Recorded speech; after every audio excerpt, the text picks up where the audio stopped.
Torej, dobro jutro vsem skupaj. Lep pozdrav na akademski konferenci Nove univerze z zelo jasnim in udarnim naslovom Kakšno Evropsko unijo hočemo.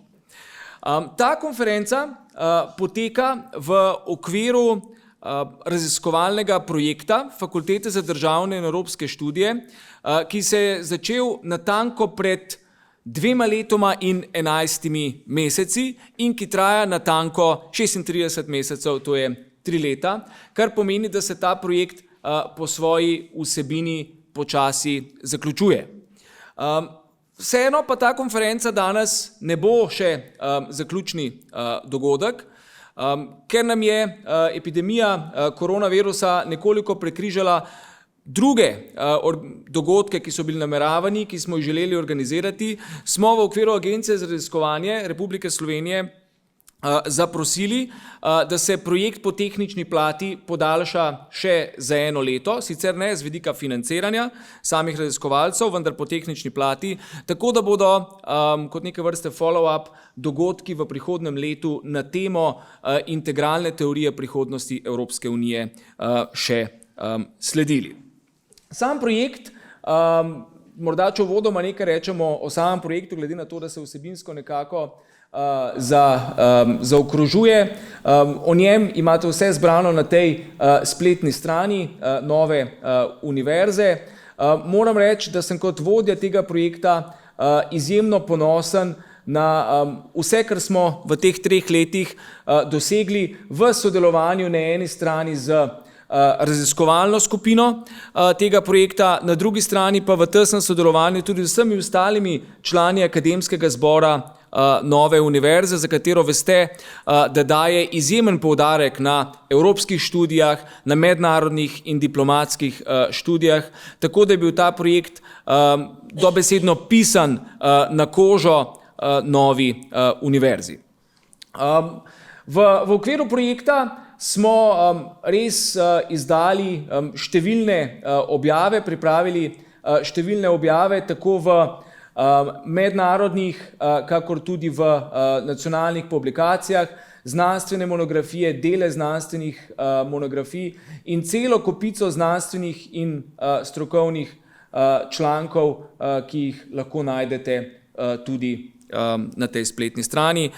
Dogodkov v okviru tega projekta je bilo pa še več, akademskih forumov, imeli smo veliko mednarodno konferenco, imeli bomo v naslednjem letu še eno res veliko zaključno mednarodno konferenco in nenazadnje imamo danes to akademsko konferenco Nove univerze, na katero smo povabili po eni strani predvsem raziskovalce na projektu, po drugi strani člane akademskega zbora Nove univerze in po tretji strani, ker želimo iz današnjih razprav objaviti znanstveno monografijo, je bilo povabilo k objavi v tej znanstveni monografiji na tak inkluziven način, vključujoč način, ki ga goji Nova univerza, poslano 40 imenom slovenskim, ki se ukvarjajo z Evropsko unijo na tak ali drugačen način in nekako približno polovica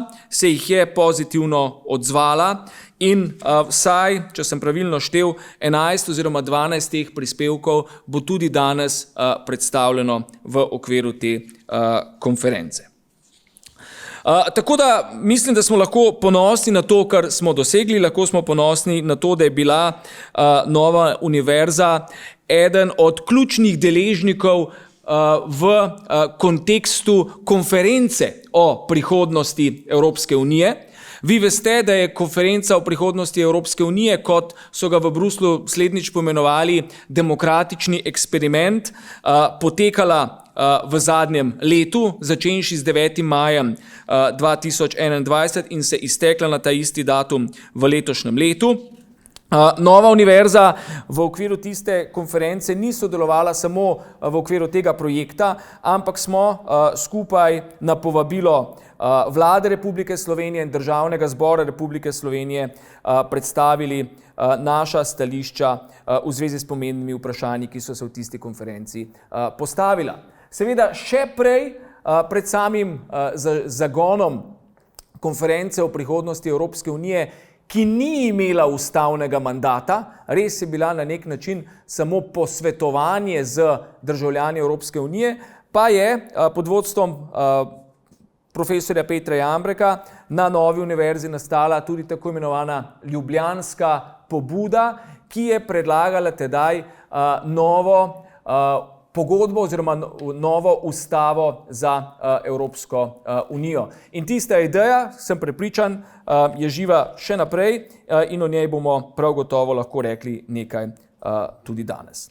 Skratka, da ne bom predolg, samo še par besed o tem, kako bo potekala današnja konferenca. Po mojem uvodu bodo sledili trije paneli. Te trije paneli bodo vsebinsko posvečenim tistim ključnim vprašanjem, ki se porajajo v zvezi z prihodnostjo Evropske unije. Prvi jutranji panel, na katerem bodo sodelovali profesor Peter Jambrek, kolegica docentka Katarina Vatovec in kolega docent Igor Senčar, se bo posvetila institucionalnim vprašanjem prihodnosti Evropske unije. Torej temu institucionalnemu okvirju, ki obstaja zato, da lahko pravo Evropske unije nastaja, da lahko Evropska unija kot nadnacionalna tvorba sploh izvršuje svoje pristojnosti. Sledil bo odmor za kavo in po odmoru za kavo se bomo v drugem panelu posvetili prihodnosti dobrega upravljanja v EU. Good governance, to je en tak terminus technicus, ki vključuje marsikaj od preprečevanja še nadaljnjega obstoja demokratičnega primanjkljaja do tega, da Evropska unija svoje pristojnosti izvaja učinkovito in istočasno blizu evropskim državljanom. Po kosilu pa bo potem sledil še zadnji, tretji panel, kjer pa bomo svoj pogled obrnili od Evropske unije navzven v mednarodni kontekst. In v tistem našem pogledu navzven se prav gotovo ne bomo mogli izogniti najnovejši katastrofi, ki se dogaja na evropskem kontinentu in ki se kliče ruska protipravna agresija na Ukrajino.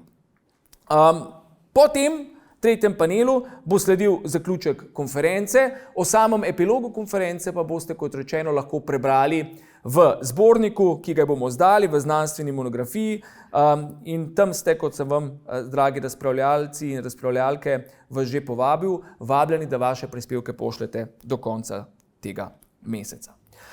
Toliko z moje strani, zdaj pa bi tule spredaj povabil tri prve današnje govorce, kot že rečeno Petra Jambreka, Katarino Vatovec in Igorja Senčarja, ki bodo naslovili vprašanja, institucionalna vprašanja prihodnosti Evropske unije. Vsak od vas, ideja je, da govori nekako 15 minut, da v 15 minutah predstavi svoj prispevek. Po teh treh predstavitvah bomo pa odprli prostor za razpravo in predvsem bi se danes želeli v tej kvalificirani družbi, ki se po dolgem času ponovno srečuje v fizični obliki, da imamo veliko prostora za vprašanja, za razpravo, torej da bo to neke vrste skupni brainstorming, od katerega bomo marsikaj odnesli v akademskem, strokovnem in tudi dobro počutnem smislu, če je to slovenska beseda. Prosim, spoštovani govorci, vabim vas naprej. Zdaj, z vidika kamere je primerno, da izvajanje poteka. Ok, a boste kar tam ali boste tu? Boste tu. Ok, potem bom pa govorce povabil, da drug za drugim prihajate za govorniški oder, ko bo pa razprava, bomo pa v obliki okrogle mize. Profesor Jambrek, beseda je vaša. Hvala vodji projekta, o katerem je danes govora. Mi smo vsi mislili, da je že to skoraj zaključna razprava.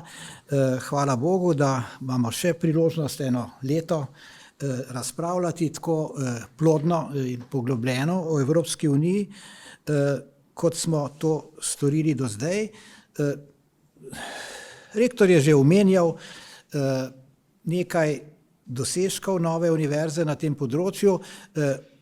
Omembe vredno je, če se ozremo na ta plakat, da je bila leta 2000, torej več kot 20 let nazaj, ustanovljena prva članica Evropske unije, Fakulteta za državne in evropske študije. Namenoma smo dali ta naslov, ker smo želeli se umestiti v akademski prostor Slovenije z poudarkom na mednarodne in še posebej evropske študije, in temu namenu je sledila potem tudi več kot 10 let kasneje ustanovljena Evropska pravna fakulteta. Enako smo želeli poudariti to posebnost ne samo Nove univerze, ampak zlasti njenih članic, da ne v razliko, ampak v dopolnilo pravnim, upravnim, mednarodnim, diplomatskim študijam v Sloveniji damo ta evropski poudarek. No, omenjeno je bilo tudi že to, da je tam od leta 2014 naprej potekala razprava na Novi univerzi o pogledih na možno novo pogodbo o ustavi za Evropsko unijo. Na univerzi je bila, mislim, da leta 14-15 v nadaljevanju odmevna mednarodna konferenca, katere uvodni govornik je bil Robert Badinter. Povabili smo ga ne samo zato, ker je bil tako pomemben za nastanek Slovenije iz bivše Jugoslavije, ampak tudi kot avtor enega od odmevnih osnutkov ustave za Evropsko unijo, in sledila je tudi naša verzija oziroma naš prispevek k tovrstnemu razmišljanju v obliki predloga za novo pogodbo o ustavi Evropske unije. Na 70 straneh v angleščini in slovenščini je bila ta pogodba, ta njen osnutek objavljen na Novi univerzi. No, in pridružili smo se ji neka skupina akademikov, univerzitetnih profesorjev, ki nas je pod svoje okrilje vzel predsednik Republike Slovenije, gospod Borut Pahor, kot prvo podpisani pod to pobudo, ki je bila potem komunicirana na nivoju predsednikov držav po vsej Evropi.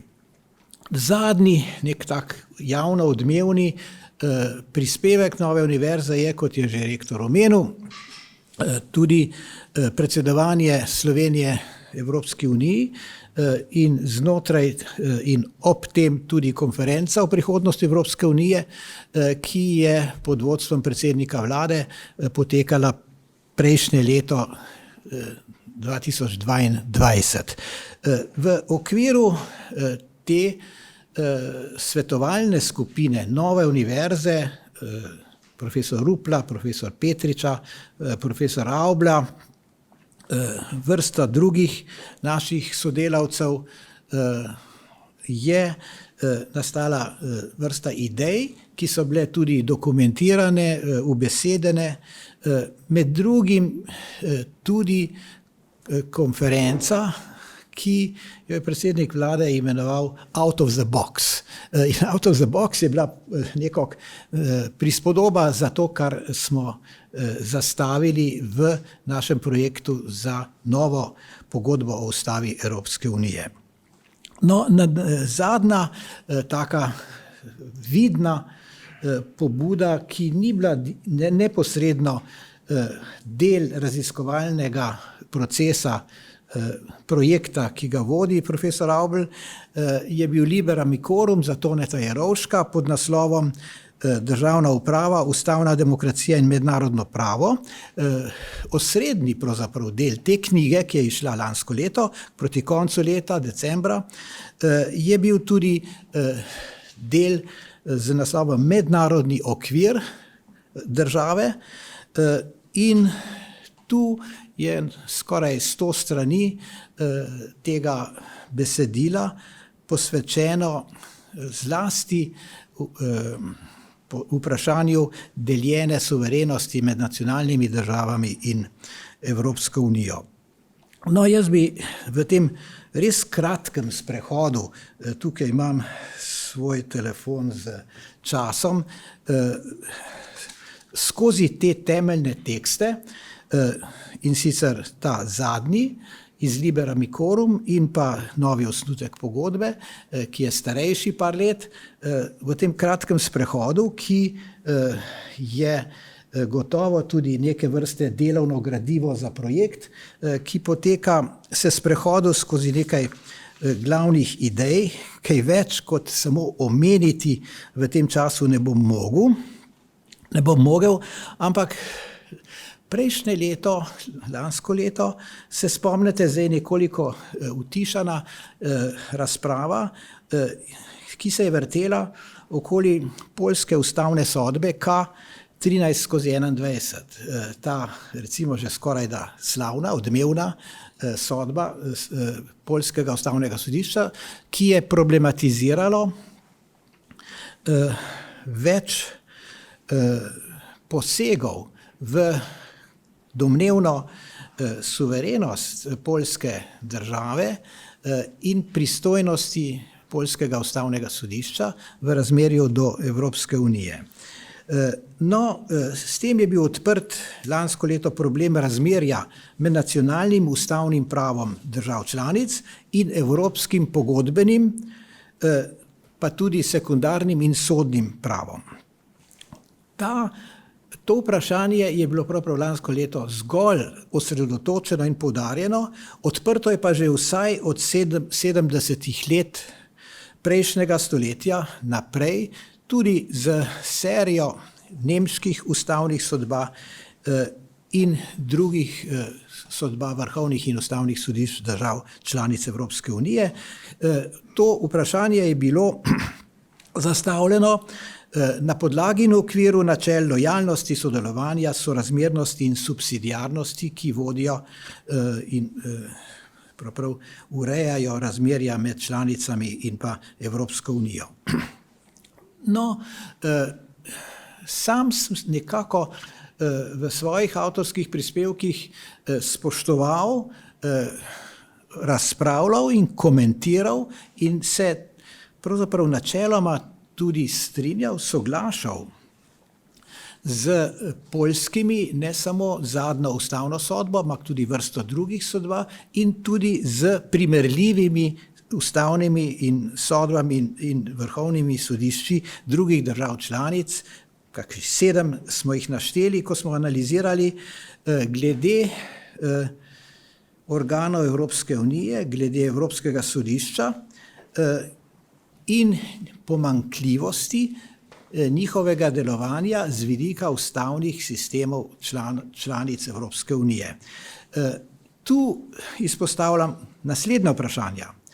Da gre za, recimo, domneve, ne bom rekel dokazano, da je strani evropskih organov, sodišča, komisije prišlo do arbitrarnega razlaganja nekaterih določb temeljnih pogodb, ki so edini vir prava Evropske unije. Potem, da je šlo za iskanje novih, nezapisanih in v zapisanih pristojnosti poskusa privzemanja nekih formulacij brez izrecnega in določnega pokritja v temeljnih pogodbah in v ustavah držav članic. Da je šlo v primeru zlasti Evropskega sodišča pravice tudi za odločanje o lastnih pristojnosti, kompetenc in s tem posegal v načelo prenosa pristojnosti, torej delegacije suverenih pristojnosti z države članice na Evropsko unijo.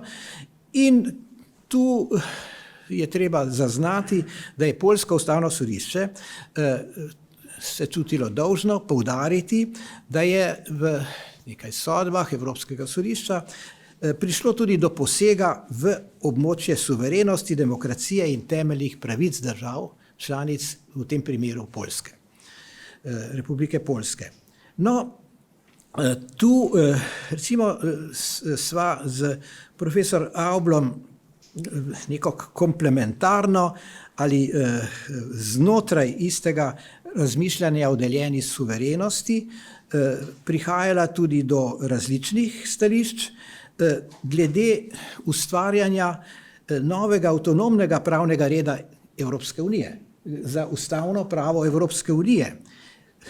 Tu je dragocen prispevek profesor Čebulja, profesor Jerovška in zlasti profesor Petriča v zvezi z splošnimi načeli mednarodnega prava v okviru in kot so relevantna za pravo Evropske unije. Torej, ali gre pri pravu Evropske unije, se zastavlja vprašanje, za nek ločeni in z mednarodnim pogodbenim pravom, z splošnimi pravnimi načeli, ki jih priznava mednarodno pravo, neskladnega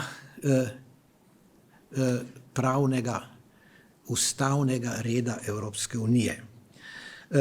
No, in ali je torej v pomembnih pogledih lahko ugotovljivo tudi neko neskladje ali spor med recimo akademsko, pa tudi pravno, pozitivistično razlago evropskega ustavnega prava, evropske ustavne ureditve z ustavnimi identitetami držav članic. No, kar se tiče poljske ustavne sodbe, ste verjetno zaznali ali pa ugotovili, da je od včeraj naprej ta spor razrešen.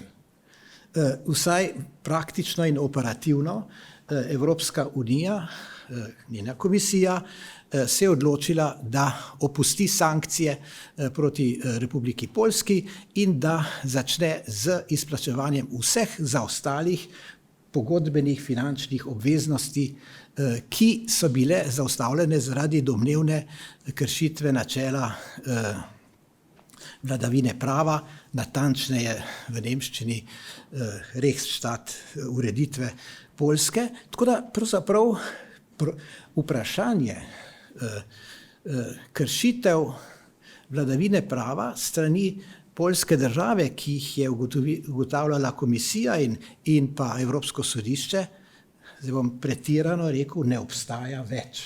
Evropska unija svoje sankcije in svoje posledice za ugotavljanje, dolgotrajno ugotavljanje tega, ali je disciplinski tribunal, ki ureja tudi imenovanja in ravnanja poljskih vrhovnih sodnikov, evropsko skladen ali ne. Poljska je, kot smo slišali, z neko lepotno kozmetično spremembo prenosa pristojnosti iz tega disciplinskega tribunala na sodni postopek zadovoljila kritike iz Evropske unije in pridobila tiste desetine milijard sredstev, ki so bile ji zadržane. Jaz bi na kratko komentiral to prvič s tem, da kot so bile te obtožbe kršitve vladavine prava strani Evropske unije usmerjene na Poljsko, politično motivirane, tako je tudi politično motivirana sklepna ugotovitev in ukrep, da se preneha o tem razpravljati na uradnem nivoju. Seveda so še vedno posamezniki, ki bodo, vsi bomo nadalje zastopali svoja avtorska stališča, ampak zadeva je razrešena. Mazovjetski, poljski premier, je svojo razlago natančno predstavil poljskega tribunala in njegove sodbe v Evropski komisiji in očitno je ta umolknila in ni nadaljevala te razprave. Tudi bomo videli, kaj se bo zdaj dogajalo z razmerjem med poljskim ustavnim tribunalom in Evropskim sodiščem pravice po tej zadnjem dogodku, epizodi od včeraj naprej. No, zdaj ta razprava o poljski ustavni sodbi Vemo, zakaj gre. Ne? Poljska ustavna sodba pač očita Evropski uniji in pa njenim organom, da ne spoštujejo načela delegacije. Da ne spoštujejo to, da se suverenost države članice lahko prenese na Evropsko unijo zgolj na podlagi natančnega pravnega branja pogodb. In karkoli presega pogodbe in pomeni arbitrarno kompetenc pri vzemanja pristojnosti strani organov Evropske unije, je ustavno neskladno in je lahko predmet, tako kot je bilo v tem primeru, kakršnekoli ustavne sodbe države članice. V tem primeru je šlo za interpretativno sodbo, ne za to, kot so nekateri zmotno mislili, za sodbo, ki je dezavuirala ali odpravila ali razveljavila sodbo Evropskega sodišča.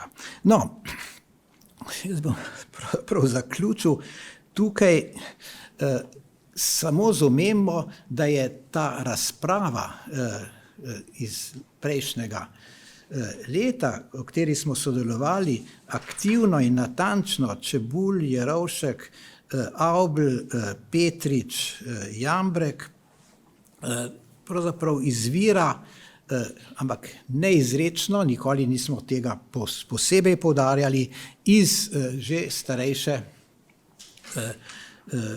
pogodbe oziroma osnutka pogodbe o ustavi Evropske unije, ki je nastajal v okviru Nove univerze par let prej.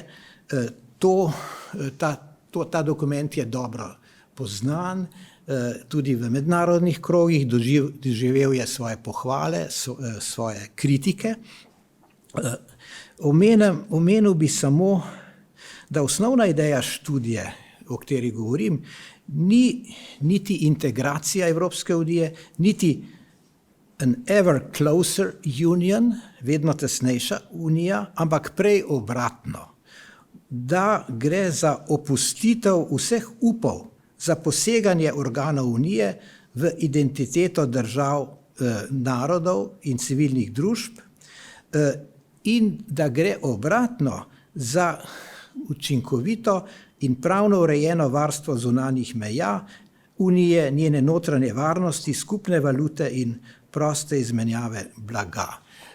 Na političnem nivoju, v okviru Evropske unije, bi rekel, da ta ljubljanska pobuda ne pomeni kakršnega koli evroskepticizma. Nasproti, gre za utrjevanje Evropske unije kot neke, bi rekel, federalne države, skoraj ne, z natančno urejenimi zunanjimi mejami, z pristojnostmi zlasti na področju svobodnega pretoka ljudi, kapitala in storitev, torej svobodnega tržišča, da gre pravzaprav za neko liberalno ustavno zamisel v nasprotju z socialistično ever closer, ko naj bi Evropska komisija natančno urejala odnose znotraj civilnih družb svojih članic in njihovih gospodarstv. Gre za dva ustavno-pravna modela, ki pa imata seveda tudi svoje jasno politične temelje. Zaenkrat samo toliko. Hvala lepa, profesor Jambrek, za vaše izjemno zanimivo izvajanje, za katerega sem prepričan, da bo izzval marsikatero reakcijo tudi med publiko in bo dal prav gotovo dobro podlago za nadaljnjo razpravo. Zdaj pa k izvajanju vabim kolegico Katarino Vatovec, ki bo pa tudi v duhu konference o prihodnosti Evropske unije naslovila vprašanje institucionalnih sprememb, pomenljivo med željami, interesi in seveda dejansko uresničitvijo, ki domnevam je odvisna od tistega, kar je politično mogoče. Katarina, beseda je tvoja, prosim. Ja, najlepša hvala. Vse lepo pozdravljam.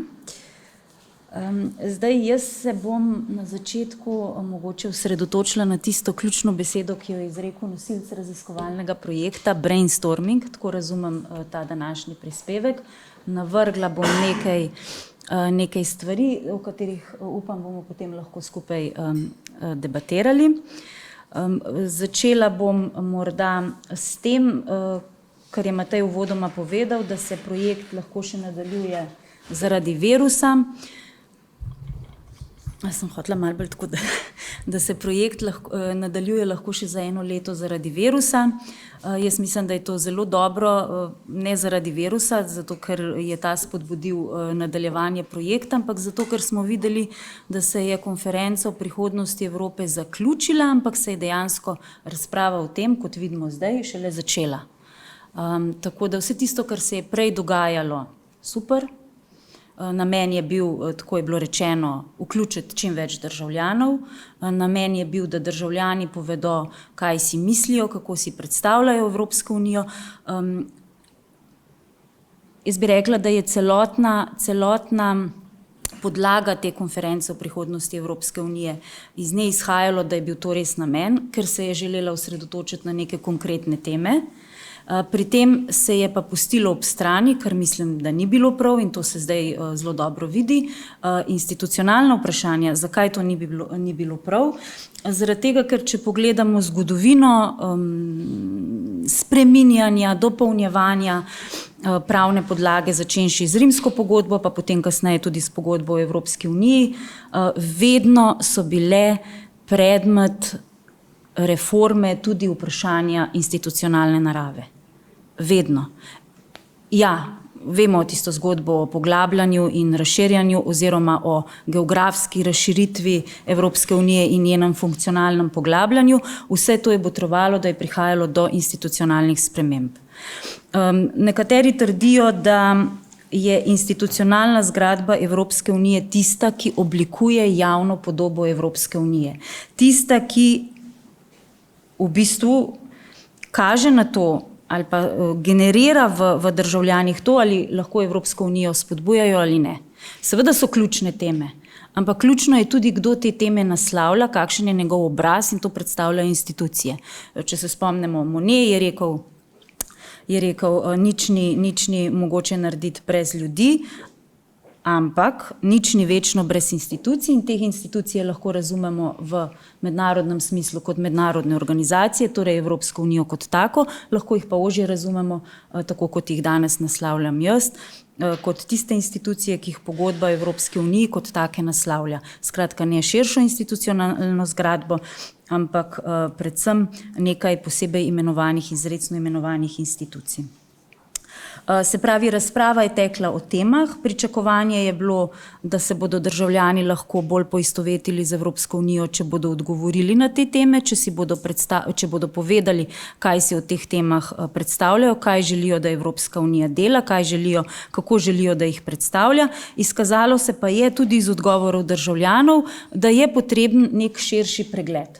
Zato, ker takoj, ko je nastopil in ta prvi bi jaz rekla, prvo spodbudo, mogoče v negativnem pomenu, čeprav je to bolj pozitivna beseda, je seveda predstavljal virus in kar naenkrat je sedilo sklop odgovorov državljanov, ki so pozvali k, bi rekla, krepitvi zdravstvenega področja v Evropski uniji, ki niti ni v izključni pristojnosti Evropske unije in še več k temu, da bo zdaj, če bi želeli tem državljanom ustreči in njihovi viziji tega, kako si predstavljajo urejanje zdravstva, manjšanje vrst v zdravstvu in podobno, tudi v bistvu spremeniti pogodbo v smislu vsaj deljenih pristojnosti na tem področju, kar že potem povleče za sabo tudi nek institucionalni premik, neko institucionalno spremembo. In seveda druga, zdaj govorim spodbuda, mi ni najbolj všeč, ampak mi druga beseda zdaj ne pride na pamet, ker to se sliši kot pozitivno, pa je negativno. Ja, sprožilec, ja, bolj tak militarna oblika, sprožilec.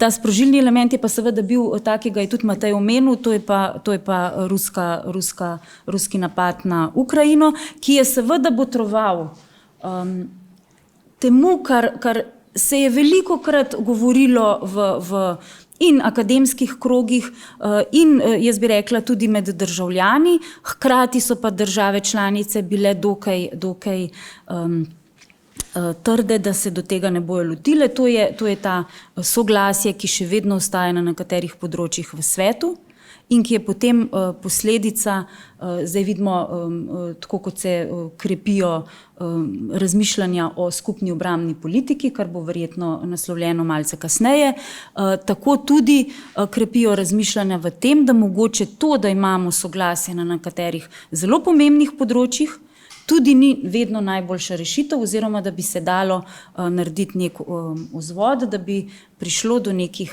mogoče malo večje večine, razmišljale o tem, skratka, da se izognemo soglasju in s tem ujetosti Evropske unije v morda eno, dve državi članici, ki ne delita nekega skupnega prepričanja in skupnega mnenja.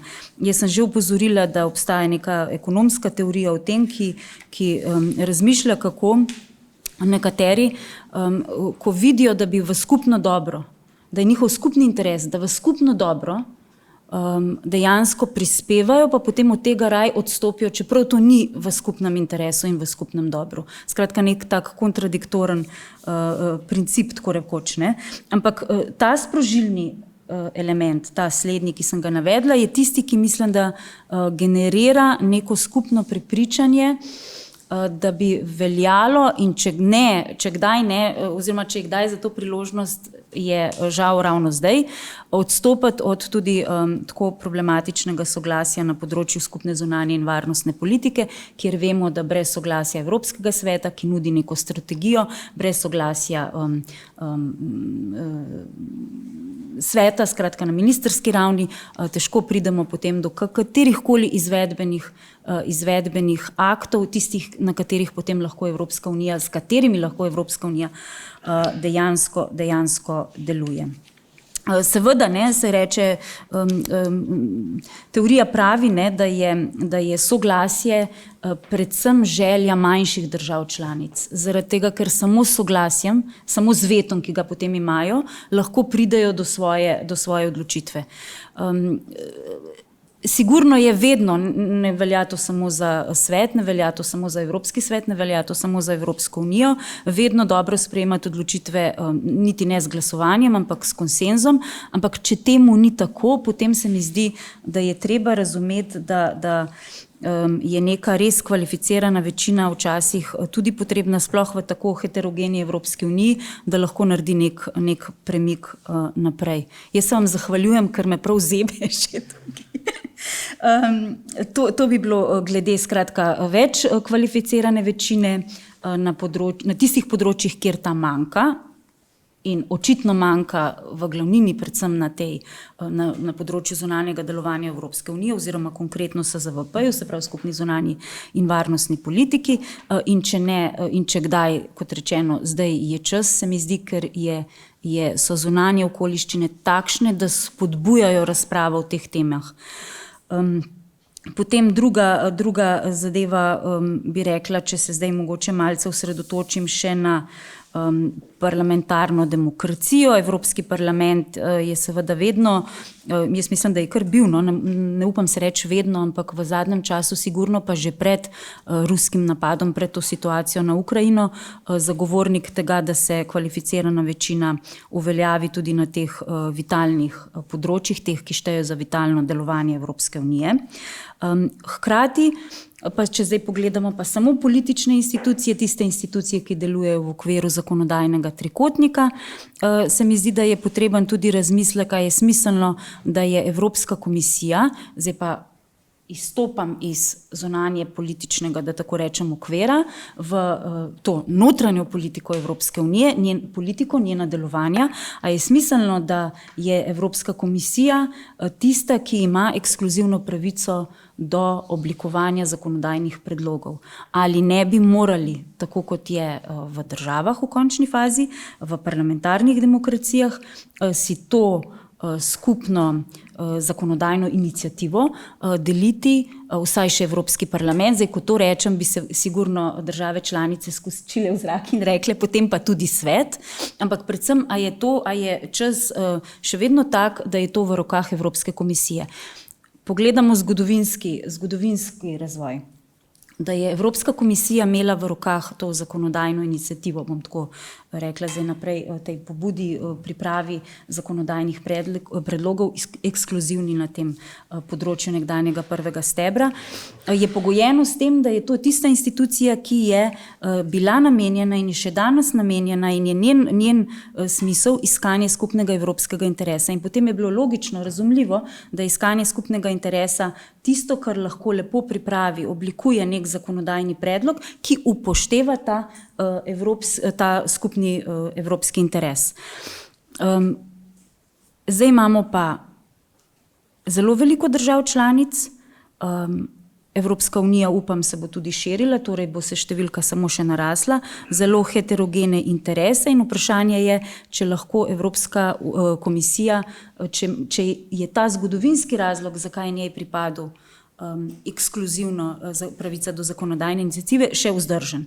Ali bi ga bilo treba razširiti še na nekatere druge odločevalce. Nisem želela, ampak zdaj pa bom povedati tudi nekaj o sodišču Evropske unije, ker je profesor Jambrek malce začel to temo, ne z tega vidika. Neka raziskava je bila, ki so jo opravili nemški profesorji leto, dve nazaj, ne me držati točno za besedo, mislim, da so izvedli med državljani 13 držav članic in da so iz vsake države članice dobili približno 1000 odgovorov. Koliko je to reprezentativno v tako veliki Evropski uniji, je druga stvar. Ampak v tej raziskavi ena izmed stvari, ki so jo vprašali, je tudi, ali naj ima sodišče Evropske unije še naprej pristojnost, pravzaprav edino pristojnost, da odloča o tožbah zaradi neizpolnitve obveznosti. Torej o kršitvah, rečemo po domače, o kršitvah prava Evropske unije, ki naj bi jih, potencialnih kršitvah, naredile države članice. Ali naj to pristojnost dobijo nacionalna sodišča? In je večina odgovorov temeljila v tem, da vidijo, da je prav, da sodišče Evropske unije ima tako pristojnost. Zelo redki so videli, da bi to recimo prenesli na področje nacionalnih sodišč.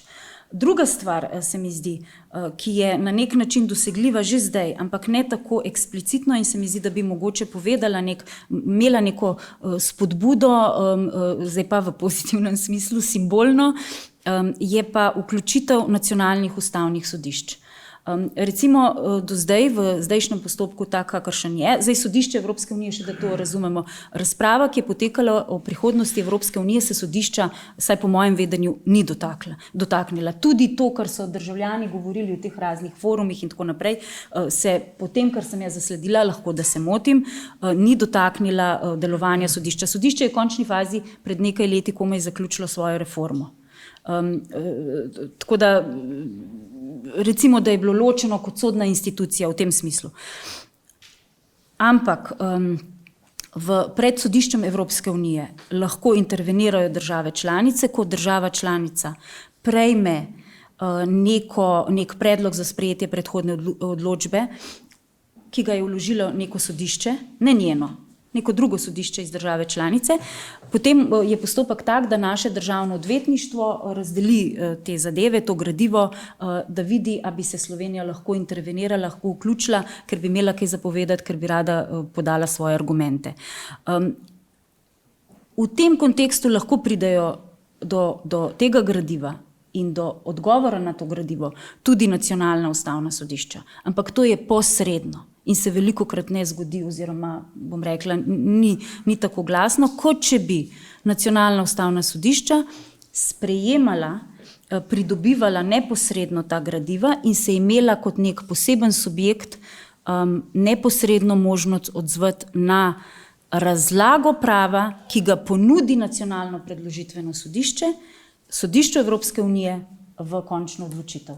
S tem mislim, da bi se mogoče, sploh nekatera ustavna sodišča si mislim, da bi se zelo odzvala, povedala svoja mnenja in poskušala Zdaj smo pa na tem, da sodišče Evropske unije ni samo sodna institucija, ampak je tudi politična, ker je Evropska unija tudi politična organizacija, predvsem. Odzvati na te bom rekla, argumente, ki jih najvišja sodišča v državah dajo. Se mi zdi, da bi to bilo, to je tak bolj ožji pravni del, da bi to mogoče pomagali k temu, kar velikokrat rečemo, je dialog med sodišči nacionalnimi in sodiščem Evropske unije. Jaz bi zaenkrat zaključila, ampak samo še mogoče 2 stavka, če lahko. Zakaj sem na koncu rekla, kako sem že naslovila? Rekla sem med interesi. Željami, interesi in uresničitvijo. Uresničitvijo. Samo to, da vemo. Ne? O tem, o čemer se zdaj pogovarjamo in o čemer se bojo pogovarjali tudi na podlagi resolucije Evropskega parlamenta in tako naprej, je vedno v rokah soglasja, da tako rečem, držav članic. Evropski parlament bi želel sklic konvencije. Vse te stvari, ki tečejo, tudi medvladna konferenca, če do sklica konvencije ne pride, je v rokah soglasja držav članic, je v rokah ratifikacij, ki potekajo v državah članicah.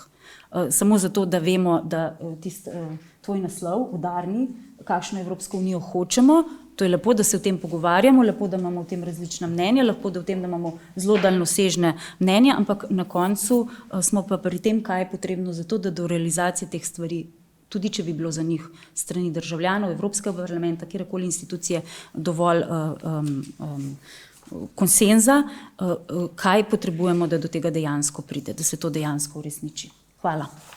Hvala lepa, Katarina, za to zanimivo, koncizno izvajanje, še za par iztočnic za zanimivo razpravo, ki bo sledila. Zdaj pa kar Igor povabil še tebe, da spregovoriš o naši Community of Faith. Hvala lepa, Matej. Lepo pozdravljeni. Začeli ste v bistvu z vprašanjem, ki ga sproža nedavno končani posvet oziroma konferenca o prihodnosti Evropske unije. Pri tem je pa nekaj uvodoma mene vedno zbodlo, ko sem videl ta naslov, namreč naslov, ki si ga je zbrala Evropska unija oziroma pobudniki. Oni niso zadeve naslovili kot vprašanje prihodnosti Evropske unije, ampak v bistvu Evrope. To je zelo zanimivo, lahko bi rekli na nek način celo rahlo pretenciozno, kajti kako lahko govorijo v imenu tudi tistih, ki niso člani Evropske unije. Po drugi strani pa mislim, da iz tega nekako sledi vprašanje, ki na neki način presega samo Evropsko unijo in gre nekako v srž tistega, kar v bistvu vsak človek premišljuje, ko se sooča z velikimi skupnimi problemi, ki zadevajo Evropo v smislu Evrope kot neke širše skupnosti, kot civilizacije oziroma neke specifične kulture. Pomembno se mi uvodoma zdi tudi nekako izpostaviti, da je ta razprava že precej dolga in se je na neki način začela še pred tem formalnim začetkom. Sprožil je na neki način Brexit, ampak tudi Brexit sam je bil kot nek jez, ki je v bistvu popustil in je odprl vprašanja, ki so se kopičila ob krizah, ki so zadele Evropsko unijo, začenši z letom 2008, ko se je začela finančna kriza, ki je potem prerasla v dolžniško krizo in je na koncu grozila celo z nekim razrahljanjem ali pa celo z kolapsom monetarne unije. Potem smo imeli krizo, ki se je zgodila zaradi tistega prvega napada oziroma posega Ruske federacije v Ukrajino in predvsem njeno odločitev ukrajinskega naroda za evropsko prihodnost. Tisto je v bistvu vzbudilo tisti prvi poseg, ki se je potem nekako kot neka na neki način žal pozabljena vojna, ki je pa vedno trajala razplantela ponovno z tem hudim napadom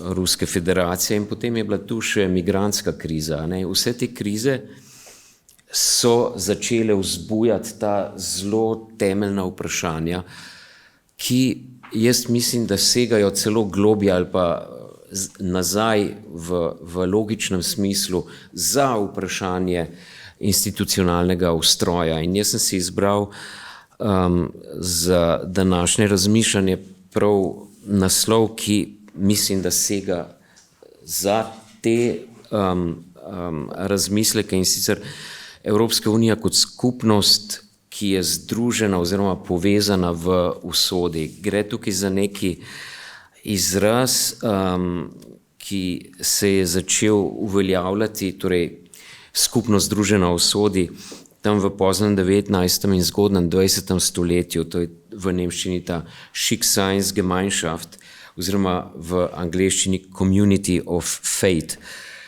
Uporabljajo so ga različni politologi, sociologi, zelo tudi Max Weber, tudi Karl Schmitt, po vojni ga je uporabljal tudi Ludwig Erhard, tedanji gospodarski minister, in celo tudi kancler Kohl ob padcu železne zavese in vzpostavljanju evrskega območja oziroma ideje monetarne unije je tudi uporabil ta izraz, torej skupnost, ki je povezana v usodi. Zdaj, kaj to sploh je, biti povezan v usodi? En tak najlepšo ponazoritev sem našel pri Benjaminu Franklinu, ko so ustavni očetje podpisovali deklaracijo o neodvisnosti leta 1776, naj bi Benjamin Franklin zbrani druščini rekel naslednje: We must all hang together, most assuredly. If we don't, we will all hang separately. Torej, to je tisto, ne? Eden za vse, vsi za enega. In na neki način nam včasih misel na usodo in povezanost usodi da neke take zlovešče konotacije, ki mislim, da so povsem odveč in niso primerne. Zelo dobro razlago pojma usoda, torej v latinščini fatum, ima Milan Komar, ki pravi: fatum pomeni izvorno izrek, besedo, izraženo misel. V svoji jezikovni vsebini ta izraz nima ničesar, kar bi pomenilo temo, samovoljo, slepo nujo, fatalizem, skratka ničesar, kar bi spominjalo na neki orientalni kizmet. Kaj pa potem ta usoda res je? Dovolite še en kratek citat iz romana Gvardinija. Svet in oseba je knjižica, ki je izšla leta 1991, mislim prevod, in on ima krasno definicijo. Vzeto kot dogodek je to okolje, v kateri živimo, je to okolje usoda. In usoda je najprej to, kar se dogaja. To, da kar se dogaja, se ne udejanja le od zunaj, ampak tudi od znotraj. Ne le strani reči, ampak tudi z človekove strani. Najprej se zdi, da pojem usoda vsebuje dejstvo, da je njen potek neizbežen. To pa je le delno res in je delno prevara.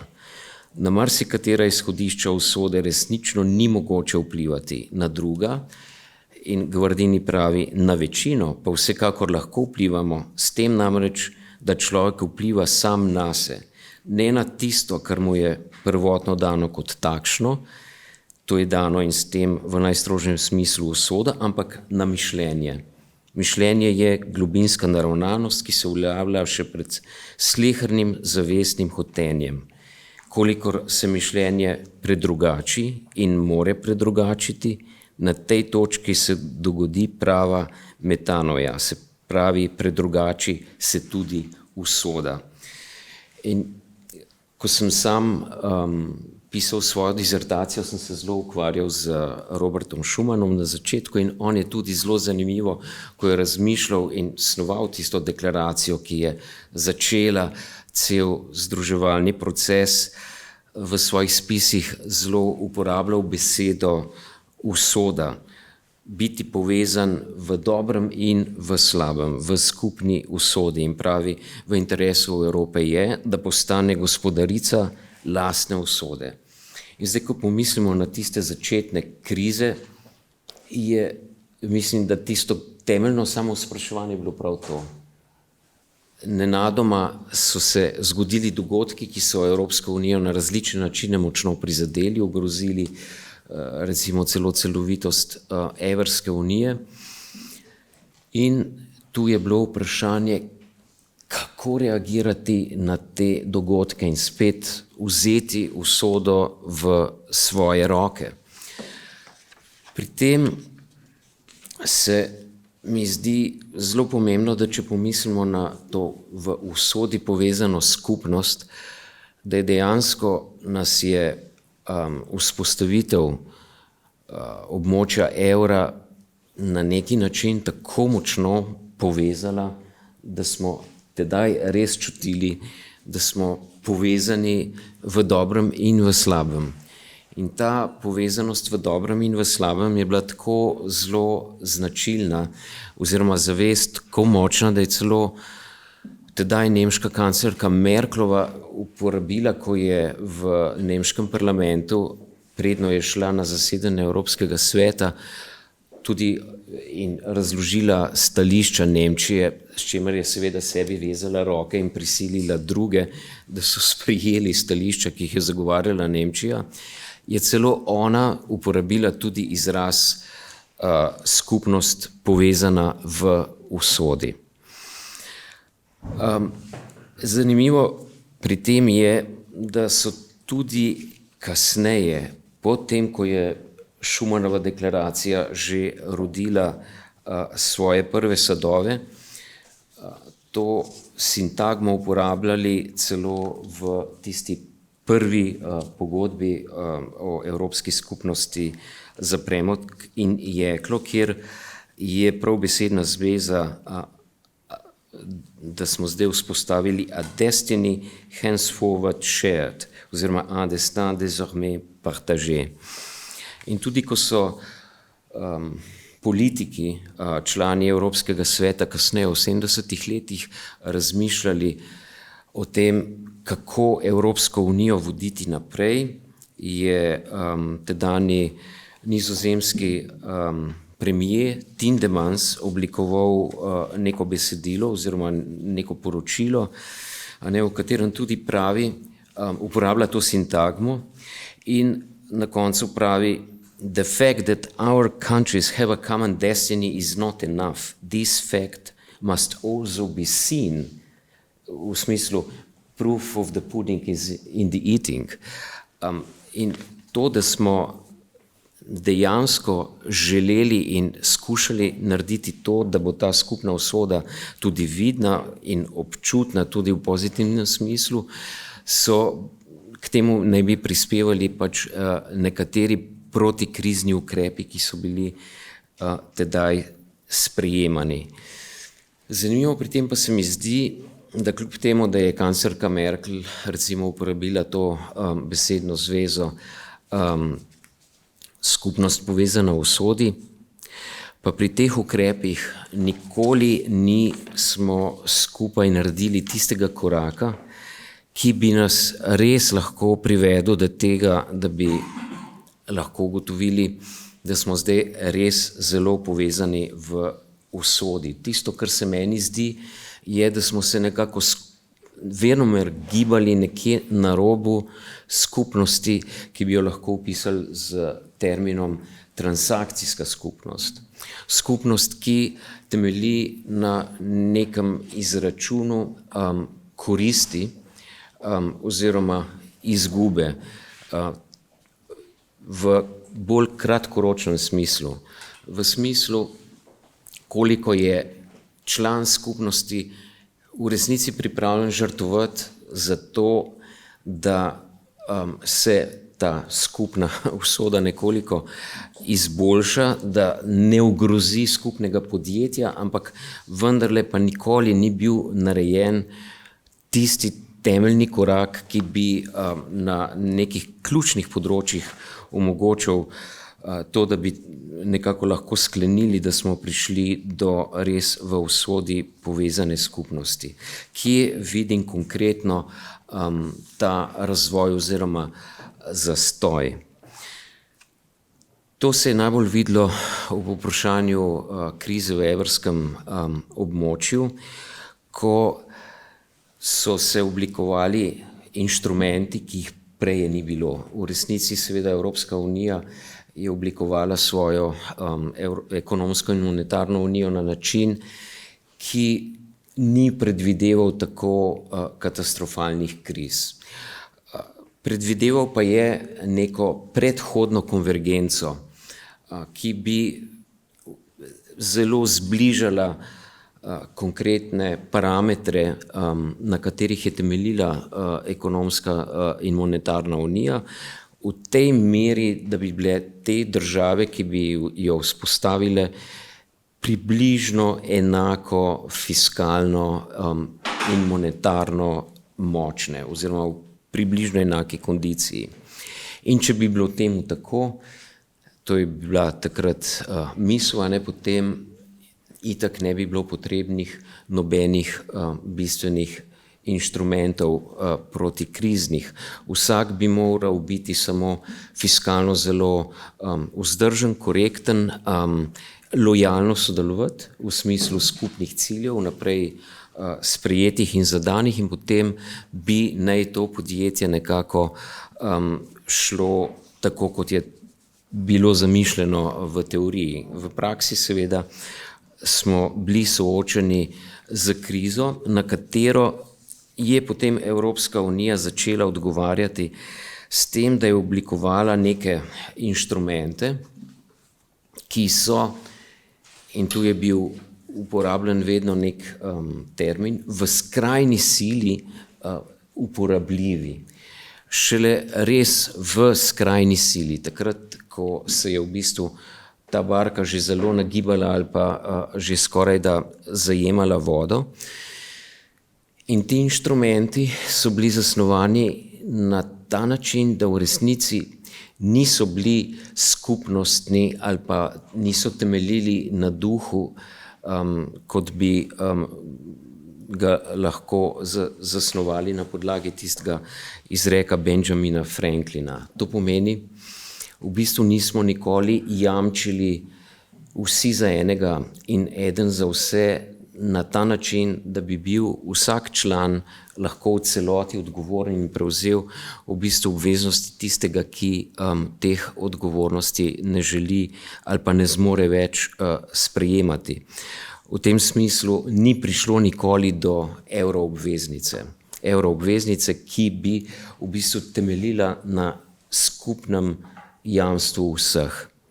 Zanimivo pa je bilo, če bi šli zdaj nekoliko naprej v tem zgodovinskem preseku kriz, ki so nas prizadevale v zadnjem času, da ko se je zgodila kriza imenovana COVID zaradi pandemije, je v tisti začetni fazi ravno tako nastopil nek moment, ko smo se vsi v bistvu zdrznili in si rekli, ali bo to podjetje zdržalo. Kriza je namreč zelo prizadela na začetku Španijo in Italijo in obe dve sta imeli v bistvu še hude rane iz evrske krize. In tedaj se je zgodilo nekaj zelo zanimivega, in sicer se je skupina šefov držav zbrala in napisala neko pismo, naslovila je to pismo na komisijo, rekoč, da je nujno potrebno v bistvu vzpostaviti nekaj podobnega kot evroobveznico.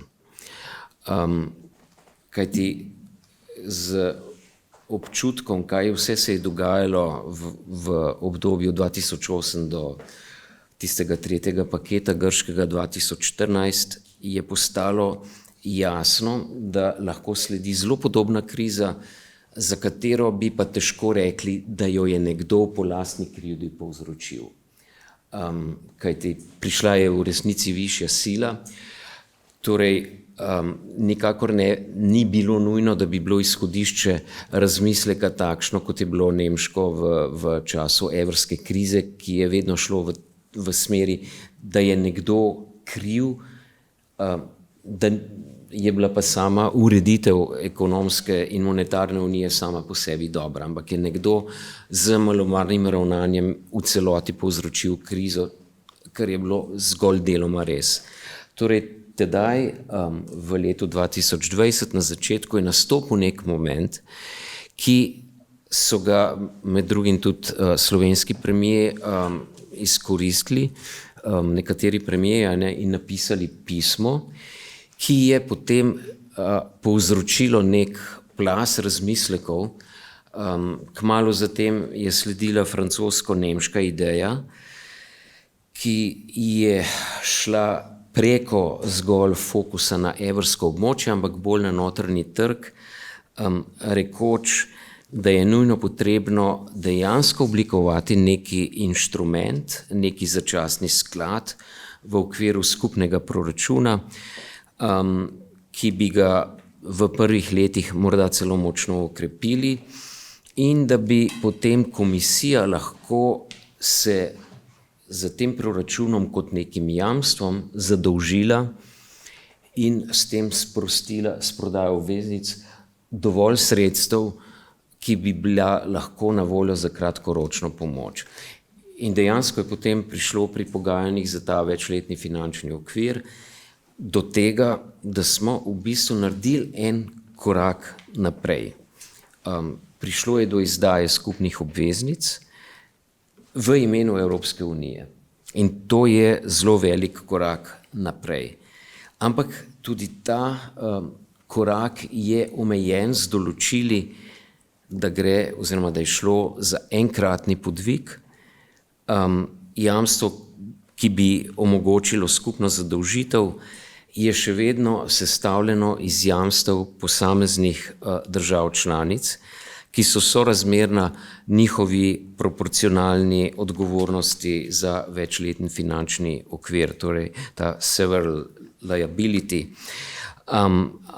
ki pa ni joint and several responsibility. Torej, vsaka kriza nas je dejansko pripeljala do tega, da smo že skoraj da prestopili ta Rubikon, da bi prišli res do nečesa, kar bi bolje odgovarjalo ideji povezanosti v usodi, ne zgolj takrat, kadar o tem razmišljamo teoretično, ampak kadar smo res soočeni z neko hudo krizo in stisko. Nismo pa še tam in vprašanje je, ali zmorejo voditelji držav članic in tudi seveda Evropejci kot taki priti do tistega momenta, ko bi se odločili za tako temeljit korak. S tem bi jaz zaključil. Hvala lepa. Hvala lepa, Igor, tudi za tvoje izjemno zanimivo izvajanje, kot si sam dejal, za institucionalno strukturo. Torej, to so tista vprašanja temeljna, lahko rečemo tudi meta vprašanja, iz katere se potem ta institucionalna struktura napaja. Zdaj pa imamo priložnost in čas za razpravo. Ta lahko poteka na dva načina, da jo jaz monopoliziram, česar ne želim. Temveč bom poskusil tako, da kost vržem vam, da ste vi tisti, ki bi diktirali tisto, kar želite slišati. Torej, kdo bi želel razpravljati, kdo bi želel zastaviti vprašanje, komentar na to, kar je bilo slišano. Tudi komentar, stališče, ne? Karkoli.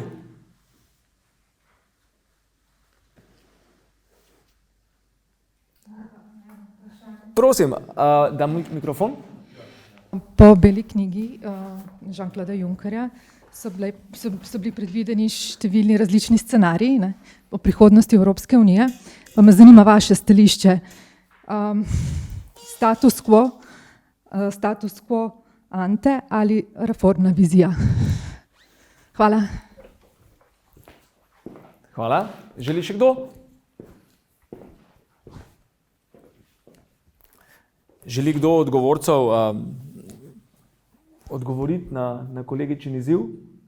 Torej, sprašujejo o tem, da je, preden se je, kot je Igor utemeljeno opozoril, torej se je sama razprava o prihodnosti Evrope ni začela s to konferenco, ampak ima daljšo brado in diktirala, najprej je začel Macron v svojem nacionalnem kontekstu, potem je prevzela Evropska komisija in Junckerjeva komisija je objavila tako imenovano belo knjigo s 5 scenariji razvoja Evropske unije v prihodnje, ki jih lahko nekako poenostavljeno razdelimo v 3 skupine. Ne? Torej ta, da se ohranimo obstoječe stanje, kot je rekla kolegica status quo, da integracijo nekako zožimo, da je shujša v svojih pristojnostih, torej da gremo na nek način v bistvu integracijsko korak nazaj, status quo ante, ali pa ta reformni scenarij, ki se je nekako potem tudi slikal v nekaterih današnjih izvajanjih v smislu več kvalificirane večine, v smislu večje fiskalizacije Evropske unije, pa morda tudi, kar bi lahko izhajalo iz izvajanja profesorja Ambreka, v smislu večje federalizacije sodišč. Namreč problematika tega konflikta, produktivnega ali pa ne, med poljskim ustavnim sodiščem in predhodnimi, zlasti poljskim ustavnim sodiščem v tem kontekstu, je ta, da se je sodišče Evropske unije utikalo v nacionalno strukturo sodstva, zato ker sodišče Evropske unije, ta nacionalna sodišča potrebuje za zagotavljanje izvajanja prava EU, potrebuje jih pa zato, ker Evropska unija za razliko od federalnih držav, kot je recimo Združene države Amerike, nima svojih federalnih sodišč. In lahko bi rekli, da ko bi Evropska unija imela svoja federalna sodišča in bi ona odločala o spoštovanju prava Evropske unije po vseh državah članicah, potem bi jo res zelo malo brigalo, če sploh kakšno je stanje nacionalnih sodišč, nekoliko karikiram. Torej, kakšna stališča morda v zvezi s tem status quo ante, status quo ali pa reformni scenarij? Katarina, vidim, da komaj čakaš. Komaj čakam, ne. Tako bom rekla, nekaj časa, kar dolgo časa sem bila prepričana, da je prehitro, da potem, ko je šla Evropska unija skozi celoten proces ustavne pogodbe, pa potem reformni ta proces o razmisleku, reformna pogodba, ki se je izkristalizirala z Lizbonsko pogodbo, da ob vsem, kar se je zraven dogajalo, da se nima mogoče res čas ustaviti pa vprašati še, kaj pa zdaj z našo normativno ureditvijo, kako jo lahko spremenimo, jo lahko izboljšamo, kaj si še želimo. Lizbonska pogodba je ustvarila, se mi zdi, zdaj govorim samo z tega institucionalnega vidika, kar veliko možnosti, ki onemogočajo, da bi se te razprave o institucionalnih spremembah dogajale vedno znova. Zato, ker je pustila tak, ne bom rekla ohlapen, ampak bodi si pri Evropskem parlamentu z minimalno in maksimalno določitvijo sedežev in kakšna naj bo razporeditev znotraj tega. Tak prožen način z Evropsko komisijo, lahko imamo Evropsko komisijo, da ima vsaka država članica v narekovajih, ker to niso njeni člani, svojega komisarja, ki prihaja iz njegove države, ali pa, da imamo malo manjšo komisijo, kar so bile tudi ideje. Skratka, tudi glede sodišča, če sem govorila o sodišču, je pogodba o Evropski uniji po spremembi z Lizbonsko pogodbo zelo prožna. Imamo sodišče, imamo splošno sodišče in specializirana sodišča. Koliko specializiranih sodišč imamo, kako nastajajo, vse to je urejeno, potem je pa samo še odločitev, a do tega pride ali ne.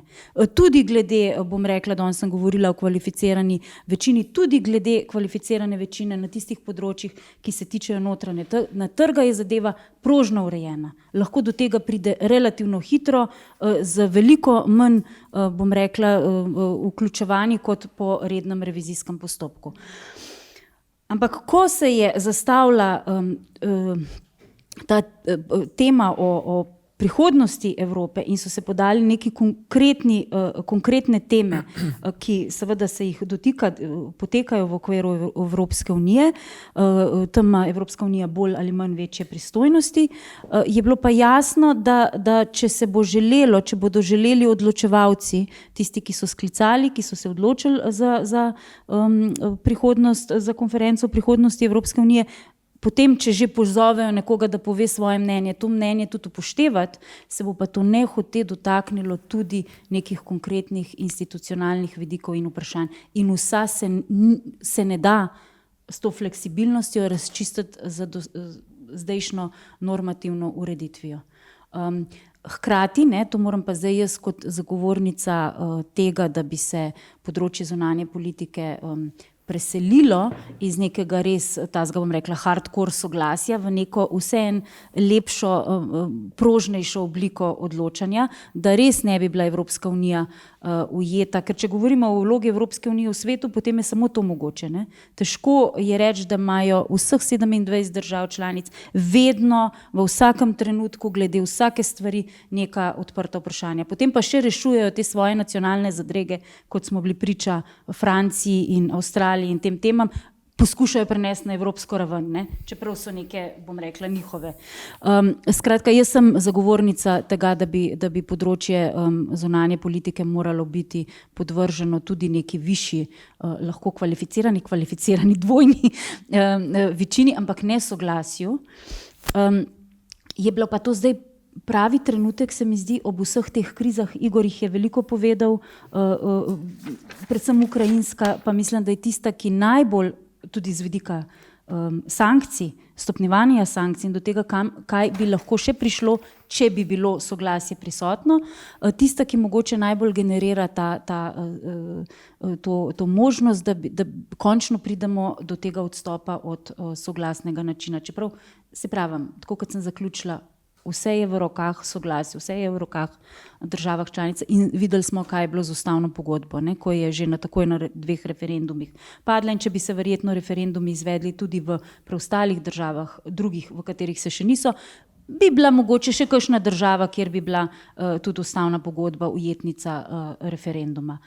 Tako da jaz mislim, da je prav, da Evropska unija razmišlja, jaz sem za reformni pristop, ravno zato, ker se je zdaj pokazala omejitev te prožnosti, ki pa je prisotna v normativni ureditvi, ampak pot do tja pa ni lahka, tako kot nikoli ni bila, ne? Želi še kdo? Igor, želiš kaj povedati, profesor Jambrek? Profesor Rupel.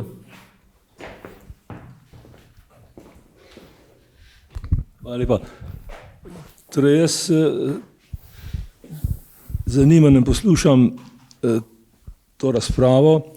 Rad bi se vključil na več koncih, ampak bom imel priložnost potem v tretji skupini govoriti o zunanji politiki.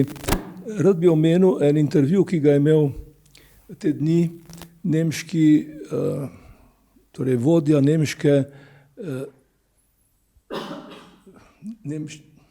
nemški vodja Evropske ljudske stranke Weber. Weber je v tem intervjuju rekel več stvari, torej nekatera njegova stališča so podobna tistim stališčem, ki smo jih slišali že zdavnej, ampak nekatera so pa celo podobna stališčem, ki smo jih tukaj proizvajali. Mislim tu na ljubljansko pobudo. Weber pravi, da je pravzaprav prišel čas, da bi Evropska unija neposredno izbirala svojega predsednika, kar je nekaj novega iz teh krogov. Drugo, nekaj, kar je bil že predmet, če se spominjamo konvencije o Evropski ustavi, da bi zmanjšali komisijo. On namreč misli, da komisija takšna kot je, da je neoperativna oziroma da ima preveč članov.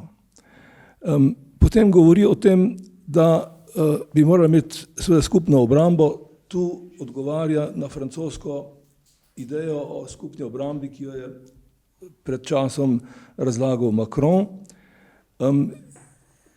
Torej, kot jaz razumem to, kar pravi Weber, gre za ponudbo Francije, da bi svojo atomsko obrambno moč nekako razpršila po celi Evropi, oziroma da bi druge evropske države participirale na tej jedrski zmogljivosti Francije. No, v zvezi s tem seveda je en kup enih problemov. Bral sem tudi en intervju s kanclerjem Scholzem, ki pravi, da je zelo težko uresničiti to, kar je on sam obljubil. Spomnite se, da je pred kratkim časom obljubil to, da bo Nemčija povečala svoj obrambni proračun za 100 milijard. Zdaj pa pojasnjuje, da seveda ta ideja ni tako zelo preprosta, oziroma je ni tako preprosto uresničiti, ker njihovi notranji predpisi, nemški predpisi, narekujejo procedure, ki so precej dolgotrajne in celo omenjajo, da je za kakšne večje nakupe orožja ali pa za spremembe v oborožitvi in tako naprej potreben proces, ki morda traja 3 leta in tako naprej in tako naprej. Zdaj, jaz moram reči z vsem spoštovanjem do tega, kar smo slišali v zvezi s to idejo o spraševanju državljanov o prihodnosti Evrope oziroma Evropske unije. Jaz moram reči, da ne verjamem prav preveč v možnost, da bi državljani prišli do nekega skupnega stališča, kako je mogoče Evropsko unijo preurediti. Mi smo imeli neko konvencijo, spomnite se leta 2002, 2003, 2001, 2002, 2003 in ta konvencija je potem propadla po zaslugi tistih držav, ki so pa to konvencijo hotele imeti.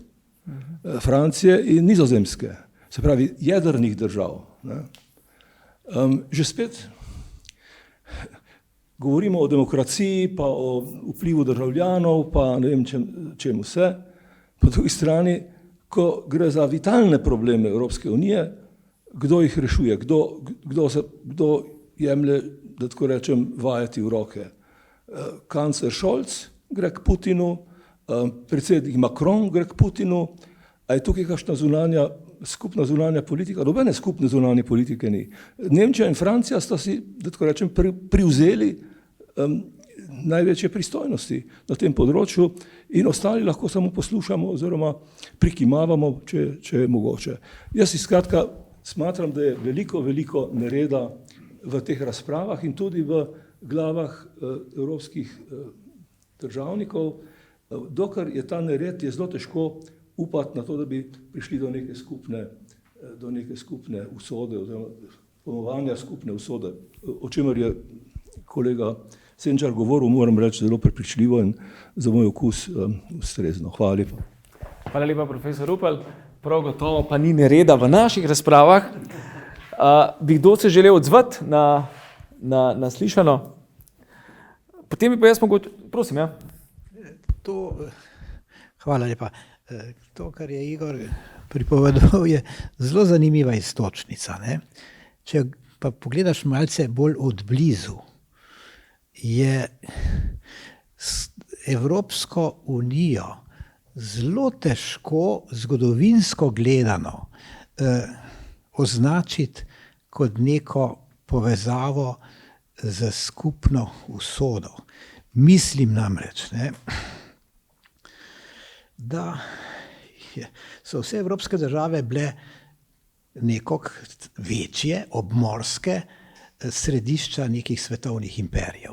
In ta komponenta v evropski zavesti je še vedno močna. Evropa je neke vrste središče sveta v tem smislu in se težko odloči, da bo samo znotraj neke zahodnoevropske civilizacije ustanovila neko svojo državo. Potem imamo Rimland pa Heartland. Ne? Ni popolnoma pozabljena doktrina in po zadnji, novejši razlagi v bistvu je Rimland so obale Anglije in Nove Anglije. Ne? In to drži. Brexit pomeni, da se je vzpostavil Rimland kot središče evrazijskega kontinenta. Ne. Spet nekaj, kar ni čisto združljivo z Evropsko unijo kot ožjo zahodnoevropsko tvorbo. Če gremo v zgodovino gledati, Rusija je bila vedno objekt poželenja Zahodne Evrope in v tem smislu tudi identitete, nasilno vzpostavljene od Napoleona in Hitlerja naprej. Ne. In Zahodna Evropa je bila vedno objekt poželenja Rusije. Od nekdaj so in zadnja epizoda tem bolj dokazuje to povezavo, to neko perverzno, nasilno povezavo med Rusijo in Evropo. Ne. Tako da zdaj Huntington seveda imel prav, ne. Zgleda, da je imel prav in je predvidel to, kar se danes dogaja. Da pravzaprav ta civilizacijska meja od Rige dol do Budve, ne, skoraj 2000-letna, obstaja in da je zgolj po Huntingtonovo vzdolž te meje civilizacijske so nenehni spori, vojaški spopadi od Ukrajine pa do Balkana.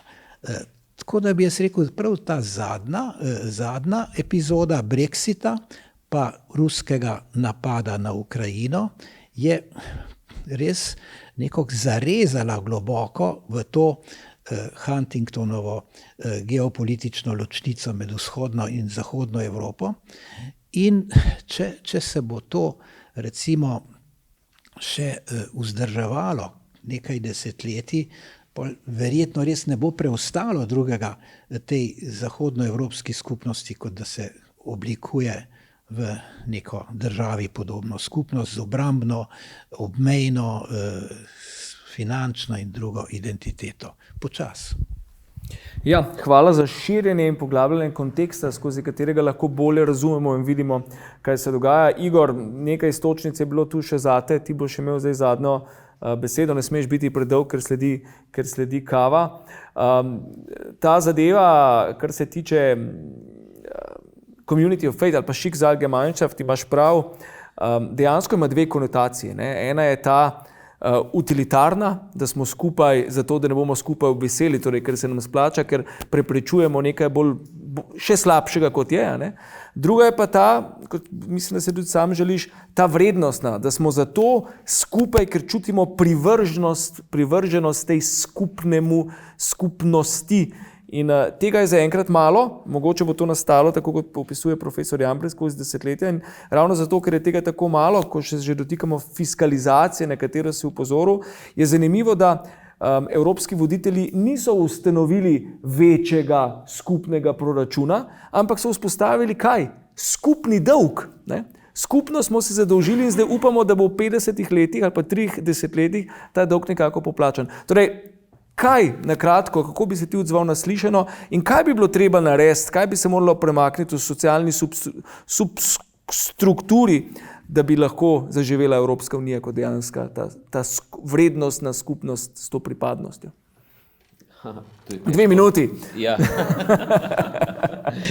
Odgovor bi lahko bil, ne vem, pa bi bil zelo kratek, ampak naj poskusim. Mislim, da je profesor Jambrek dal fino istočnico, pa tudi profesor Rupel, namreč recimo zdaj v tej situaciji, tiste države, torej ne čutijo se vse države članice Evropske unije enako ranljive. In že tu je strašanska razlika, zaradi katere potem prihaja v bistvu do tega, da ne pridemo do nekega močnejšega skupnega ukrepanja. In kar naenkrat postaje očitno, da tiste države članice, ki so objektivno bolj ranljive, ker so geopolitično izpostavljene, Baltske, Poljska, Romunija recimo, za svojo varnost imajo bistveno večje zaupanje Združenemu kraljestvu, ki je izstopilo, in pa Združenim državam Amerike oziroma NATO, kot pa recimo francosko-nemški osi. Pravzaprav tu nastajajo za moj okus tako globoke delitve, še zdaj pred našimi očmi v bistvu, da če se to nadaljuje, pa recimo, da bi se vojna v Ukrajini zaostrila in da bi Ukrajini dejansko slabo kazalo in trenutno ni več v tako dobri situaciji na bojnem polju, kot je bila še recimo 3 tedne nazaj, bo nezaupanje do Nemčije in Francije na strani teh bolj izpostavljenih držav članic tako veliko, da to nezaupanje potem dejansko ogrozi možnost kakršne koli ideje, da smo povezani v usodi, zaradi tega, ker to usodo bi potem očitno drugače razumeli med seboj. Tako da se meni zdijo razprave, saj bi si tudi jaz želel imeti učinkovito skupno zunanjo varnostno politiko, ampak jaz mislim, da je to ta hip nekaj mostov predaleč, pa ne zaradi institucionalnega ustroja, ampak čisto zaradi zavesti, kakršna prevladuje in ki je povezana z zgodovino. Hkrati pa imamo vsi v bistvu dolžnost, recimo po koncu hladne vojne je bil oblikovan tisto vse dokument, vsi normativni dokumenti o Evropi enotni, celoviti, ki je v miru sama seboj. Dali smo zaveze oziroma nekatere države Ukrajini, ki se je jedrsko razorožila.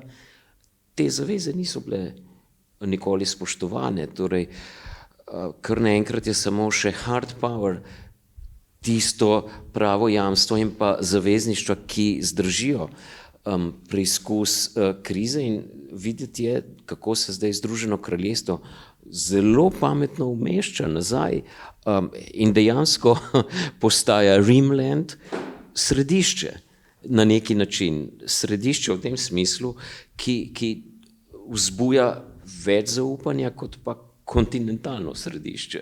To je zelo zanimivo zdaj. Hvala lepa, Igor. To razpravo bomo lahko še nadaljevali spodaj, pa potem po odmoru in še posebej v 3. panelu, ki se bo posebej dotaknil mednarodno-pravnih izzivov. Takrat bo še čas tudi za vaše vprašanje. Tako da dobimo se nazaj ob 11. uri. Govorci ste vabljeni spodaj na kavo v avlo.